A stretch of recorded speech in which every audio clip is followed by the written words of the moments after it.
दिसंबर महीने में कुछ नियमों में बदलाव किए जाएंगे। ऐसे 5 नियम आपको बता दें जिनमें फिलहाल आने वाले समय में बदलाव होने वाला है, यानी कि कल 1 दिसंबर है तो कल से लेकर क्या कुछ चीज़ें बदलाव होंगी। सबसे पहले आपको ये बता दें कि पिछले महीने की बात करें तो कॉमर्शियल गैस सिलेंडर्स जो हैं उनके दामों में कमी आई थी, यानी कि उनके दाम जो है वो घटा दिए गए थे। हालांकि एलपीजी गैस सिलेंडर्स की बात करें तो उसे लेकर कोई भी फैसला जो है वो नहीं लिया गया था, पर अब ऐसी अटकलें लगाई जा रही है, ऐसी आशंकाएं जताई जा रही है कि आने वाले समय में एलपीजी गैस सिलेंडर जो है वो सस्ते हो सकते हैं।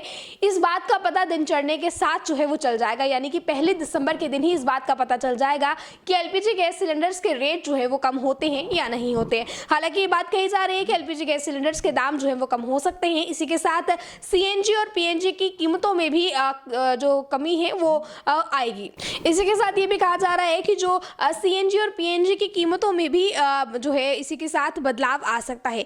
उसके बाद एटीएम से पैसे निकालने के मामले में भी बदलाव आएगा। आपको बता दें आजकल फ्रॉड के मामले लगातार बढ़ते जा रहे हैं, जिसे मद्देनजर रखते हुए पंजाब नेशनल बैंक की तरफ से ये बात कही गई है कि एटीएम से पैसे निकालने के मामले में हम फिलहाल बदलाव करने जा रहे हैं और इस बदलाव को जल्द से जल्द लोगों तक पहुंचाया जाएगा। और हो सकता है कि दिन चढ़ने के साथ ये बदलाव लोगों के बीच रख भी दिया जाए कि पंजाब नेशनल बैंक की तरफ से एटीएम से पैसे निकलवाने के लिए जो नियम बदले जाएंगे वो क्या कुछ नियम होंगे। हालांकि अभी ऐसा बताया जा रहा है कि जो नियम बदले जाने हैं उनमें ये होगा कि आप लोग जब अपना एटीएम कार्ड मशीन में डालते हैं तो उस पर आपको आपके मोबाइल नंबर पर एक ओटीपी आएगा। वो ओटीपी दर्ज करने के बाद ही आप पैसे निकलवा सकते हैं, अन्यथा आपके पैसे जो हैं वो नहीं निकलेंगे। इसके बाद क्योंकि ये ज़रूरी कदम उठाना पड़ गया बैंक को, क्योंकि इस समय जो लगातार फ्रॉड्स चल रहे हैं, तमाम चीज़ों को मद्देनजर रखते हुए इसी के साथ ट्रेन्स के शेड्यूल में भी बदलाव होगा, यानी कि जो टाइमिंग शेड्यूल रहता है ट्रेन्स का आने जाने का, इसमें भी बदलाव होगा। क्योंकि आपको बता दें दिसंबर महीना जो है वो आने वाला है और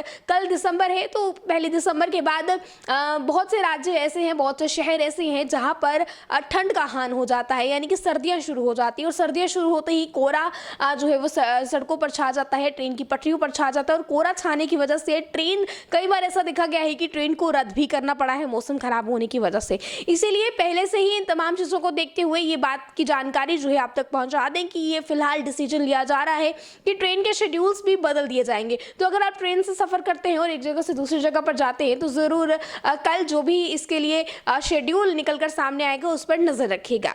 तो इसी के साथ आगे बैंक्स में 13 दिनों के लिए काम बंद होने वाला है। क्योंकि ये 13 दिनों के लिए काम क्यों बंद होने वाला है इस बात की जानकारी भी आप तक पहुँचा दें। आपको बता दें दिसंबर महीने में कुल 13 दिन काम जो है वो बंद रहने वाला है, क्योंकि इन छुट्टियों में दूसरे और चौथे शनिवार की छुट्टियां होंगी, रविवार की छुट्टियां इसमें शामिल हैं। इस महीने क्रिसमस भी है 25 तारीख को, वर्ष का आखिरी दिन यानी कि 31 दिसंबर, और इसी के साथ गुरु गोविंद सिंह जी की जयंती भी है। तो इन तमाम अवसरों पर इन पर्व त्योहारों को मद्देनजर रखते हुए इस बार जो कुल छुट्टियां इस महीने बैंक को मिलने वाली हैं वो 13 छुट्टियां हैं और 13 दिन बैंक बंद रहने वाले हैं।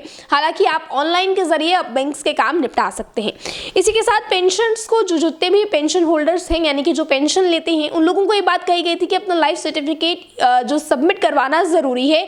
इसी के साथ जीवन प्रमाण पत्र आपको सबमिट करवाना जरूरी है, जिसके लिए अब तिथि निर्धारित की गई है और ये कहा गया है कि अब दिसंबर के बाद यानी कि 31 दिसंबर के बाद अगर आप ऐसा करवाना चाहते हैं तो ये आपके लिए थोड़ा मुश्किल हो जाएगा। यानी कि अब आपके पास सिर्फ एक ही महीना बचा है दिसंबर का, जिसमें आप लोग अपना लाइफ सर्टिफिकेट जो है वो अपग्रेड करवा सकते हैं और जितने भी पेंशन होल्डर्स, अन्यथा आपकी पेंशन जो है वो पूरी तरह से बंद हो जाएगी। तो ये कुछ इंपॉर्टेंट इन्फॉर्मेशन हैं जो आपके साथ साझा करने की कोशिश की है और आगामी महीने से यानी कि दिन चढ़ने के साथ ये तमाम चीज़ें जो है इंप्लीमेंट हो जाएंगी।